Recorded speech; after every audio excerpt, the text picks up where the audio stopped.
안녕하십니까, 박사입니다. 월드리딩 채널은 수익 정지 상태지만 가장 정확한 국제 뉴스를 전해드립니다. 이번 방송에서도 한국 계엄령 소동과 관련된 러시아 매체 짜르그라드의 글 한 편을 소개해드리겠습니다.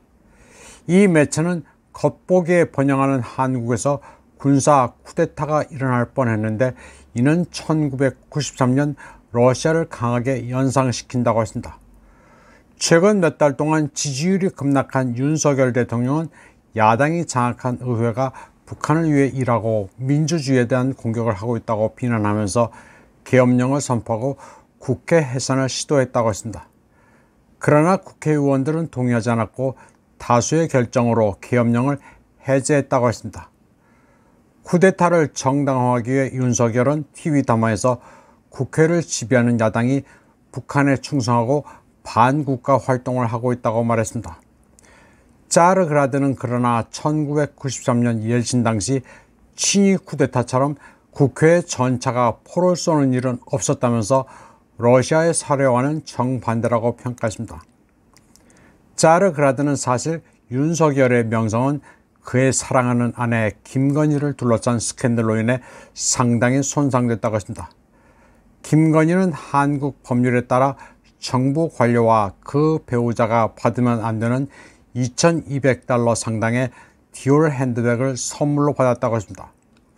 그러면서 회계연도 동안 1회 $750 또는 여러 차례 걸친 선물 가액이 총 $2245를 넘을 수 없다는 한국법을 언급했습니다. 러시아에서는 그보다 100배 더 비싼 선물이 흔한 일이지만 전임 대통령을 부패 혐의로 투옥했던 한국에서 이는 뼈아픈 이슈라고 짜르그라드는 말했습니다. 있는 것 없는 것 탈탈 털고 없는 주목까지 만들어 박근혜 대통령을 투옥한 사례를 언급한 것입니다. 또 제가 사실 확인은 할 수 없지만 짜르그라드는 영부인이 젊었을 때 나이트클럽에서 일했고 고위 공무원과 동거했으며 대기업 총수들과 공모해 주가를 조작하고 친한 친구를 고용하기도 했다고 서술했습니다. 그리고 영부인에 대한 야당의 공격이 정기적으로 발생해 윤석열은 반격할 시간이 없었다고 했습니다. 그런 와중에 국회는 대통령실, 검찰, 경찰, 감사원 활동 예산 배정에서 제한된 정부 예비비를 $28억 삭감하기로 결정했다고 전했습니다. 아울러 주요 핵심 관리들과 영부인을 둘러싼 스캔들에 대한 독립적 조사도 촉구했다고 했습니다. 그러자 윤은 더 이상 참을 수 없었고 비상사태를 선언했습니다. 짜르그라드는 윤석열이 본질적으로 군사 쿠데타를 벌여 국회를 해산하고 모든 민주주의를 폐지하려 했다고 말했습니다. 그러나 국회는 여기에 저항했고 190명이 계엄령 해산을 의결했으며 군이 여기에 따랐고 이후 대통령이 계엄령을 해제했다고 전했습니다. 짜르그라드는 박안수 계엄사령관의 포고문도 소개했습니다. 계엄령 선포로 모든 정치 활동은 금지되고 모든 언론은 정부의 통제를 받게 된다고 했습니다. 이를 두고 짜르그라드는 민주주의를 구하기 위해 민주주의를 완전히 폐지하는 역설적인 상황이 됐다고 설명했습니다. 그러면서 벨라루시에서 윤 정권이 취한 조치에 10분의 1만 했더라면 서방이 루카셴코를 독재자라 낙인찍고 모든 제재를 가했을 것이라고 말했습니다. 또 서구 민주주의의 등대를 자처하는 미국은 항상 그래, 그는 개자식이라도 우리 개자식이라는 원칙을 따라왔다고 말했습니다. 미국은 같은 현상에 이중잣대를 가지고 있다는 것입니다. 그래서 옐친의 경우 친위 쿠데타를 발동했지만 서구의 말을 잘 따랐기 때문에 독재자나 반헌법적 폭동주의가 아닌 민주주의의 구세주란 칭송을 받았다고 설명했습니다.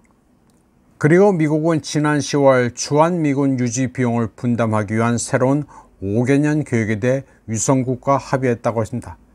그리고 한국은 우크라이나를 지원하며 러시아와의 전쟁을 위해 수백 대의 탱크를 폴란드에 공급한다면서 미국이 끝까지 개자식, 즉 한국을 지지할 것이라는 데에는 의심의 여지가 없다고 말했습니다. 그러면서 이는 미국이 자신의 이익이 영향을 받는 국가에서 시민의 자유 침해 혐의에 대한 워싱턴의 반응과 극명하게 대조된다고 했습니다.